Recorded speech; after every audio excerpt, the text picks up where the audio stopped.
I am Lisa. And I'm Eric. Do you want to improve your English easily? If so, you're in the right place. Okay, today we'll listen to a podcast about how to drive safely. Let's listen to it.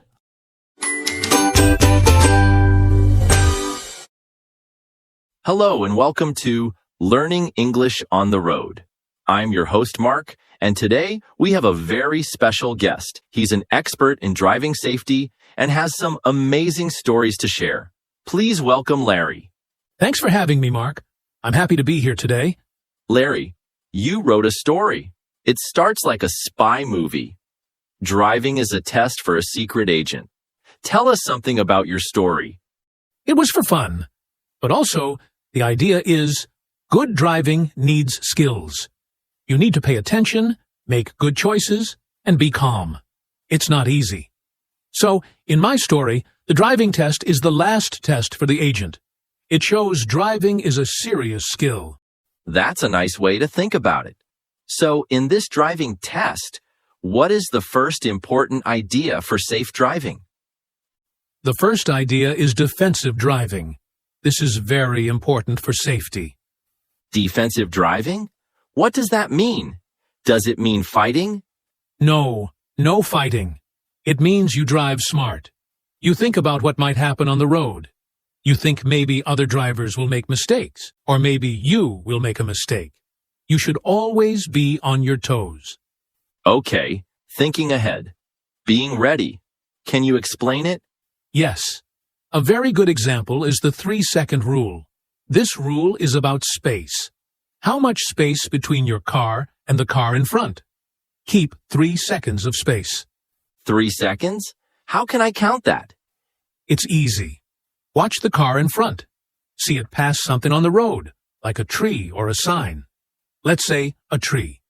When the car in front of you passes the tree, you start counting slowly. 1 little car, 2 little cars, 3 little cars. If your car passes the same tree before you finish counting, you are too close. Slow down a little. Give more space. 1 little car, 2 little cars, 3 little cars. I like that. Why is 3 seconds of space important? It gives you enough time to stop if the car in front suddenly brakes. This is part of what we call defensive driving. It's very important if the road is wet or if you drive fast. Okay, that's very clear. Defensive driving means being cautious, giving yourself time and space. Good tip. Now, in your story, the driver has another problem. A lane closes or maybe road work. This happens often. How do we join the other lane? What is the best way? Many people think they should move to the open lane very early, very soon. They see the sign far away and change lanes. Yes, I see that. One lane gets very long and slow. The other lane, the one closing, is empty until the very end. Right. But experts say another way is better. It is called the zipper merge, like a zipper on your jacket. Zipper merge? How does that work? You use both lanes until the end, where the road closes. Cars in both lanes drive at about the same speed.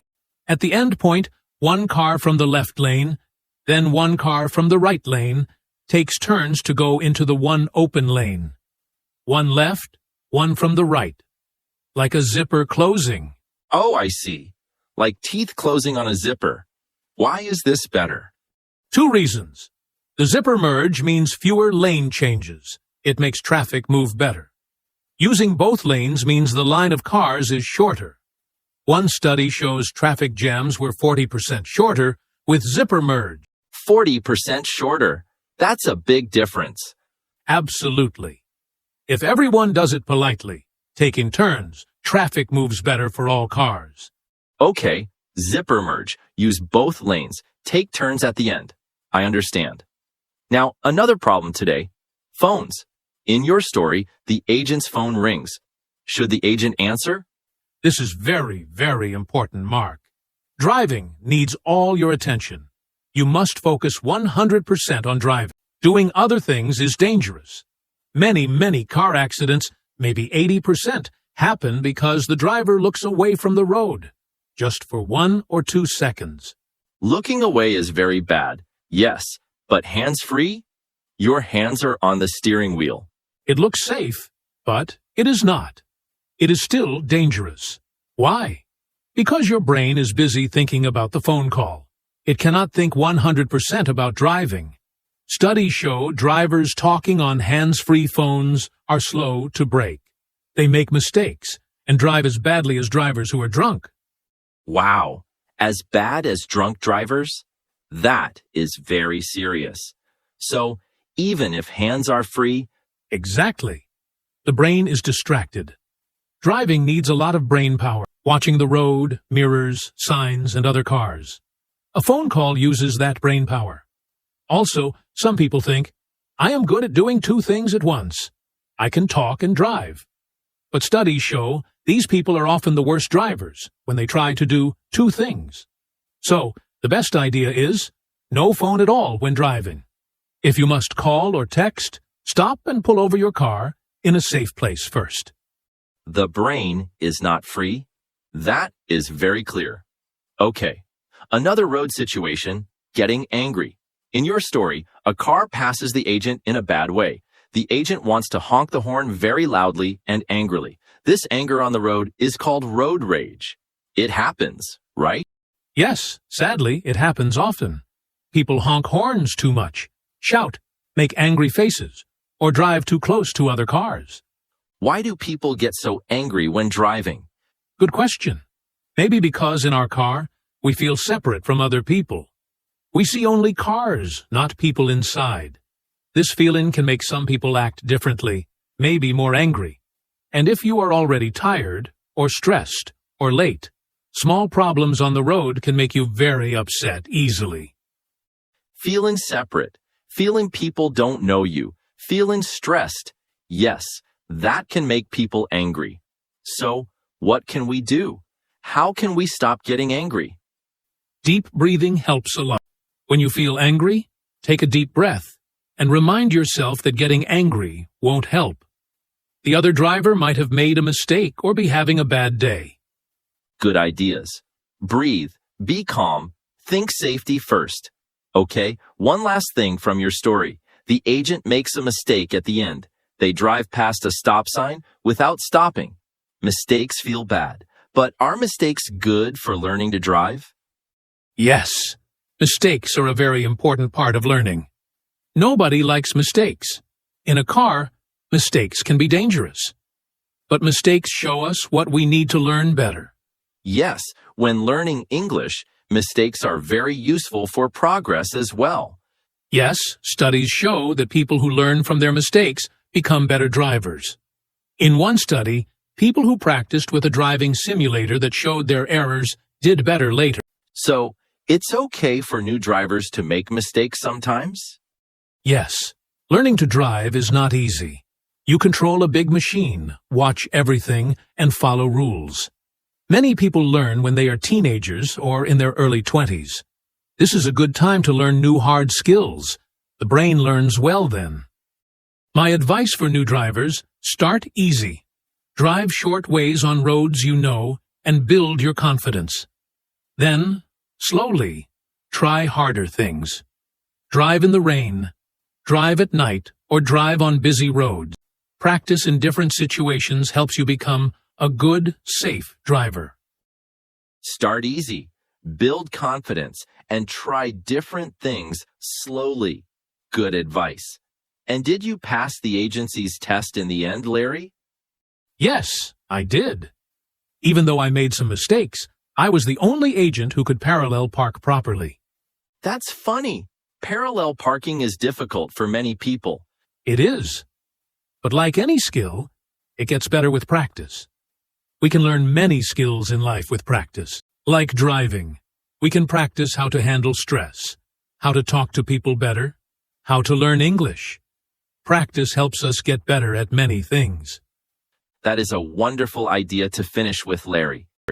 Learning to drive teaches us about safety, paying attention, being calm, learning from mistakes, and practicing. These ideas help in all parts of life. Thank you very much, Larry, for sharing your simple, helpful ideas today. You are welcome, Mark. It was nice talking with you and your listeners. Drive safe, everyone. Yes, drive safe. And thank you all for listening to Learn English with us. We hope today was helpful. Remember the driving tips. Keep space, 3 seconds, use the zipper merge, don't use your phone, stay calm, and practice makes you better. Join us next time. Bye for now, and happy learning. I like the podcast very much. Me too, Lisa. So, Eric, do you think you are a good driver after the podcast? I think yes. I follow all the rules, but I did not know 3-second rule. Me neither. But from now on, I will count it. Okay, well, let's kick off our podcast. What are the words, Eric? The first word today is zipper. Then we will continue with a lane and cautious. Then pull over. And the final one is on one's toes. Okay, let's start with the first word. The first word is zipper. Zipper. A zipper is something we use to close clothes, bags, or other things. It has 2 rows of teeth that join together when you slide a part up. Like on my jacket? I use the zipper to close it when it's cold. Exactly. You can say, my jacket has a zipper, or I need to fix the zipper on my backpack. So, it's a noun, the thing itself. Yes, zipper is a noun. We often use it with verbs like zip up or unzip. Ah, so I zip up my jacket when I close it? That's right. For example, can you help me zip up my dress? Or don't forget to zip up your bag before you leave. And unzip is the opposite? To open it? Yes. Like, it's warm now. I need to unzip my coat. Or, he unzipped his suitcase. Okay, that makes sense. So, my jean has a zipper. The tent zipper is stuck. Can you zip up this bag for me? Perfect examples, Lisa. You've got it. Okay, well, I think now our followers understand the word zipper better. Now, let's move on to our next word. The next word is lane. Lane. The first meaning of a lane is a part of a wide road that is marked, usually with painted lines, for one line of traffic. Ah, so on a big highway, there are 3 or 4 lanes going in the same direction. Exactly. For example, you should stay in the right lane unless you are overtaking, or the traffic in the left lane is moving faster. And sometimes you need to change lanes. Yes, that's a very common phrase. Be careful when you change lanes. We also have special types of lanes, like a bus lane only for buses, or a bike lane for bicycles. Okay, got it. Does lane have other meanings? It does. It can also mean a narrow road, especially in the countryside or between buildings. Like a small country road? Yes, you might hear about a country lane. For example, we went for a walk down a quiet country lane. Or it could be a small road behind houses, sometimes called a back lane. That's different from the lanes on a big highway. So, lane is a noun and a part of a wide road or a narrow road, especially in the countryside or between buildings. Okay, well, we've explained a lane pretty well. Now, let's move on to our next word. The next word is cautious. Cautious. To be cautious means to be very careful in order to avoid possible future danger, problems, or mistakes. You think before you act. So, if I'm cautious, I don't take big risks. I try to be safe. Exactly. For example, you should be cautious when crossing a busy street. It means be careful, look both ways, don't rush. Okay. What else can you be cautious about? Many things. You might be cautious about spending money. Or maybe be cautious about emails from people you don't know. That's a great example. It means be careful. Don't click on strange links or give personal information. We can also describe people or actions as cautious. Like a cautious driver? Someone who drives slowly and carefully? Yes. Or you should take cautious steps when starting a new project, meaning you start slowly and carefully. Does it need a preposition after it sometimes? Yes, we often use cautious about or cautious of. He is cautious about investing his money, or they are cautious of making mistakes. You can be cautious about doing something or cautious of something or someone. Be cautious of strangers. Okay, so cautious about and cautious of. And we use ing form with a verb after it. Yes, for example, she is cautious about sharing her personal details online. Got it.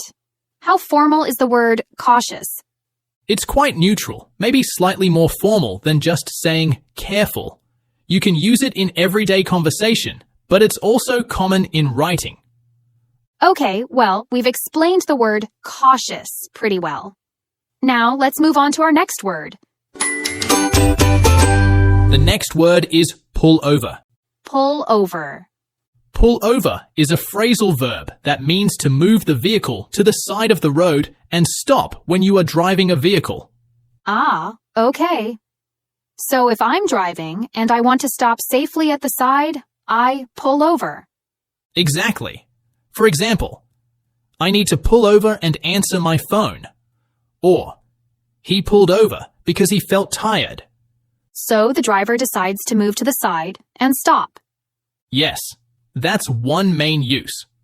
Another very common situation is when the police ask a driver to do this. Oh, right. If the police stop a car? Yes, we use it slightly differently. The police pulled the car over. Okay, so I can pull over, or someone like the police can pull me over. Yes, when the police make someone stop, we often put the object, like me, him, or the car, between pull and over. Pull me over. Pull the car over. And also, if we use a verb after pull over, we use to after it. Like, I pulled over to check the map, or to rest, or to make a call. Got it. Does it work for other vehicles, like buses? Yes, sometimes people just say the bus stopped. But pull over emphasizes moving to the side. It's clear. Okay, well, let's move on to the last word. The last word is on one's toes. On one's toes. It's an idiom. If you are on your toes, it means you are alert, focused, and ready for anything that might happen. Ah, okay. So, not literally standing on your toes, but being mentally ready and paying attention? Exactly. It means you have to think and react quickly because something can happen unexpectedly. For example, working with the new manager keeps everyone on their toes. This means the manager gives them a lot of work or expects a lot, so they have to stay alert and focused. Okay, so it means they have to be ready all the time. I see. Maybe like parents with small children? Children can be unpredictable. Definitely. You could say, having 3 young kids really keeps you on your toes. You always need to be watchful and ready for anything. That makes sense. How do we use it in a sentence? We often use it with to be or the verb keep, like the surprise quiz kept the students on their toes. So, I have to be on my toes in this job. She is always on her toes during meetings. Good example, and it's more informal or neutral. You hear it a lot in conversation. It's not usually used in very formal writing. Got it. So, stay alert, focused, and ready. That's on your toes. You've got it. All right, that's all for today. We hope you found the words helpful and the explanations easy to understand. Thanks for listening. Keep studying your English. And stay tuned. Bye for now. I am Lisa. And I'm Eric. Do you want to improve your English easily? If so, you're in the right place. Okay, today we'll listen to a podcast about the power of consistency. Let's listen to it. Hello and welcome to Everyday English. I'm your host, Mark. Today, we have a really interesting topic. Have you ever wondered why some people reach their goals, maybe learning English, getting fit, or finishing a big project, while others find it really difficult? Is it luck Or is it talent? Well, our guest today says the answer is something much simpler, but also very powerful. Please welcome Larry to the show. Hi, Larry. Thanks for joining us. Hi, Mark. Thanks for having me. It's great to be here. Larry, you believe the secret to achieving goals isn't magic, it's something called consistency. Can you tell our listeners, in simple terms, what you mean by consistency? Absolutely, Mark. Consistency simply means doing something regularly, again and again, without giving up. It's about showing up and taking small actions every day, or maybe every week, depending on your goal. Okay, so instead of going to the gym for 5 hours once a month, maybe going for just 20 minutes every day? Exactly. Think about watering a plant. If you water it a little bit every day, it will grow strong. But if you give it a huge amount of water only once a month, it probably won't do very well. That's a great way to explain it. Your text mentions this idea that small, repeated actions lead to big results. How does that work? We often think we need to make big efforts. It does seem that way. But the power is in repetition. When you do something small, over and over again, two amazing things happen. First, it becomes a habit and gets easier. Second, those small actions add up over time. This is sometimes called the compound effect. The compound effect? Can you explain that a bit more? Sure. Imagine you save just $1 every single day. It doesn't feel like much, right? Just $1. But after a year, you've saved $365. After 10 years, that's $3,650, plus maybe some interest. It grows because you did that small thing consistently. Learning works the same way. Ah, I see. So, small efforts build on each other. You have a great example in your notes about learning English. Can you share that with our listeners? Imagine two people learning English. Person A practices speaking 15 minutes daily, while Person B studies for 1 hour once a week. Who improves faster? Person A. In a month, Person A practices 450 minutes, 7.5 hours, and over 90 hours in a year. Daily practice helps memory, builds automatic skills, and grows confidence. On the other hand, Person B only studies 52 hours a year. Most importantly, he doesn't make much progress because the gaps are too big. These gaps are really significant, because if you wait too long between practice times, you forget what you learned. This is called the forgetting curve in psychology. Our brains naturally forget information if we don't use it regularly. That makes perfect sense. So, Larry, why else is consistency so important? You mentioned it builds habits. Yes, building habits is key. When something becomes a habit, like brushing your teeth, you do it automatically. It doesn't take much willpower. Consistency turns actions into habits. It also brings steady progress. This builds confidence. When you practice regularly, surprisingly, it can reduce stress. Reduce stress? How? If you have a big goal, doing everything at once feels overwhelming. But breaking it into small steps makes it less scary and more achievable. You just focus on today's small task. Okay, this sounds fantastic, but Larry, let's be honest, it's hard sometimes. Why do people struggle so much with being consistent? That's a great question, Mark. There are a few common challenges. One big one is lack of motivation. People often wait until they feel motivated to start. But motivation comes and goes. Some days you feel excited. Other days, you just don't. Right, I know that feeling. I'll do it tomorrow when I feel more like it. Exactly. But successful people often rely more on discipline than motivation. Discipline means doing it even when you don't feel like it. Motivation is great when it's there, but discipline keeps you going when motivation fades. So, don't wait for the feeling. Just do it. Pretty much. Another challenge is distractions and excuses.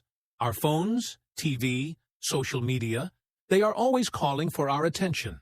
It's easy to get pulled away, and we are very good at making excuses. I'm too tired. I don't have time. I'll start next week. Guilty as charged. I've used all of those excuses. We all have.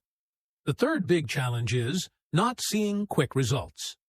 People start something, work hard for a week or two, and if they don't see a big change, they get discouraged and quit. It's like planting that seed. You don't see the tree overnight. You have to keep watering it.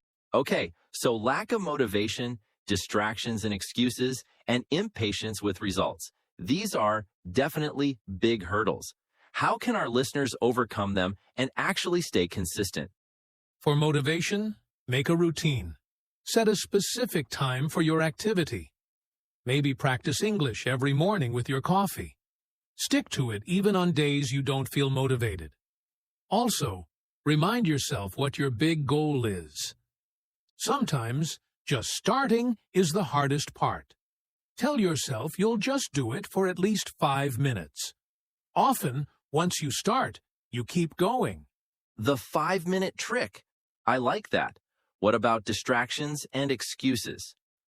For distractions, you need to manage your environment for distractions. If your phone distracts you, put it in another room. When you need to focus. If someone else lives at home, ask them not to ask anything for 15 minutes. Simple, but effective. And for the problem of not seeing results quickly? Yes, the key is patience and tracking. Success takes time, so don't just focus on the final goal. Celebrate small wins, like practicing English for 10 minutes today. Track your efforts with a journal or app. After a month or two, you'll be amazed at how much those small steps add up. That's really helpful. Track progress, celebrate small wins, and be patient. Larry, you also mentioned a simple 3-step formula in your notes to help people stay consistent. Can you share that? Sure. It's designed to make consistency feel less daunting. Step 1. Start small. This is crucial. Don't try to change everything at once. Make the action ridiculously small. So small it feels easy to do. Want to exercise? Start with 5 minutes. Want to learn English? Maybe learn 3 new words a day, or practice for 5 to 10 minutes. The goal isn't big results today. The goal is to simply do it today and build momentum. Okay, start really small so it's easy to do every day. What's step 2? Step 2. Stay accountable, which means tracking what you do. It helps you see your progress and stay motivated.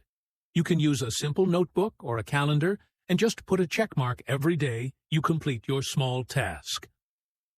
Right, just seeing that chain of check marks on your calendar. And step 3? Step 3. Make it a habit. The best way to make something a habit is to link it to an existing habit. For example, after I finish my breakfast, this is existing habit. I will practice English for 10 minutes, that is new habit.